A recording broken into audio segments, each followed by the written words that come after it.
Hi friends, good morning అందరికీ. Tea కాఫీలు తాగేసారా అండి? మండే అందరికీ వర్కింగ్ డే స్టార్ట్ అయిపోయింది కదా. నేనైతే ఈరోజు మార్నింగ్ లేవగానే ఫస్ట్ అయితే టీ అయితే పెట్టేసిన అనమాట. బాబుకి అయితే 10th కదా, ఇంకా తనకి ప్రిపరేషన్ హాలిడేస్ అనమాట. ఇంకా సో అందుకని చెప్పేసి వంట అయితే ఏం చేయలేదు. పాప కోసం అయితే నైట్ బిర్యానీ చేసిన ఉండే, ఇంకా అదే అయితే పెట్టేసిన అనమాట తనకి లంచ్ బాక్స్ కోసము. టిఫిన్ అయితే ఏం తినకుండానే వెళ్ళిపోయింది. టీ కూడా తాగమంటే కూడా తాగలేదనమాట, వాళ్ళు ఎక్కువగా తాగరు. సో ఈరోజు టీ అయితే పెట్టేశాను. క్రీమ్ పాలతో టీ అయితే చాలా బాగుంటుందండి. నార్మల్ పాల కన్నా మనం క్రీమ్ పాలు వేసుకుంటే చాయ్ సూపర్ టేస్ట్గా ఉంటుంది. ఇంతకుముందు వీడియోలో కూడా చెప్పాను. ఈరోజు నా కప్పు వచ్చేసి పెద్దది, ఎందుకంటే చూస్తున్నారు కదా, ఈ కప్పులో పెద్ద కప్పులో పోసుకుంటానేంటి, సర్వపతి చేసిన ఉండే అనమాట నిన్న ఈవినింగ్. సో అది టీలో వేసుకుంటే చాలా బాగుంటుందండి. ఎంత బాగుంటుంది అంటే అసలు టీ కొంచెం తాగే వాళ్ళు కూడా ఎక్కువ తాగుతారు, అంత బాగుంటుంది. చిన్నప్పుడు అయితే పెద్ద గ్లాస్లో టీ పోసుకొని, చూసారు కదా, ఇంకో ఈ కప్లో తాగుతున్నా ఈరోజు ఇది వేసుకొని.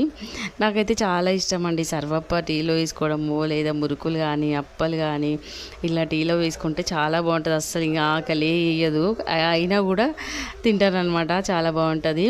చిన్నప్పుడైతే పెద్ద గ్లాస్లో టీ పోసుకొని అందులో సర్వప్ప చేసిన, మళ్ళీ అప్పలు సంక్రాంతికి అయితే అప్పలు చేస్తే మా మమ్మీ వాళ్ళైతే 15-20 రోజులు తినేవాళ్ళం అనమాట. ఆ అప్పలు రోజు ఛాయ్లో వేసుకొని స్కూల్కి వెళ్తుండే అండి. నిజంగా ఆకలి కూడా వేయకుండే. ఆ అలవాటు అనేది ఇప్పటికీ కూడా పోలేదన్నమాట. అప్పలైనా సర్వప్పైనా మురుకులైనా ఏవైనా కూడా టీలో తింటే బాగుంటుంది. మరి మీరేమైనా అట్లా మీకు అలాంటి అలవాటు ఉందా? ఉంటే మాత్రం తప్పకుండా షేర్ చేసుకోండి నాతో. ఇంకో టీ అయితే ఇలా మరిగిందండి, చూసారు కదా, దీని కలర్ అయితే ఇట్లా ఉంటుంది. మనం క్రీమ్ పాలు వేస్తే మంచి చాయ్ కలర్ఫుల్గా వస్తుంది, అంటే టీ పౌడర్తో కలర్ వస్తుంది. కానీ క్రీమ్ పాలు వాడితే చాలా బాగుంటుంది, టేస్ట్ ఉంటుంది అనమాట. ముఖ్యంగా టీ నాకైతే ఇట్లనే తాగుతాను. కొంచెం ఎక్కువ అవుతుంది నార్మల్ పాల కంటే, దీనికి కొంచెం ఎక్కువ రేటు అయినా పర్లేదు, కానీ బాగుంటుందని. మనం తాగేది ఏదో కొంచెమే కదా, అదేదో బాగా మంచిగా తాగాలనిపిస్తుంది నాకైతే. నార్మల్ పాలు 30 రూపీస్ అయితే, ఇది 41 అనుకుంటా.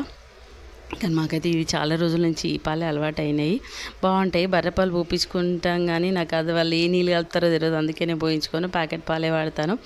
మంచివా చెడ్డవా అంటే ఈ రోజులలో అన్నీ కల్తీ అండి. కల్తీ లేనిదైతే ఏవీ లేవు కదా, అంతే, ఇంకా నడిచిపోతూ ఉంటాయి.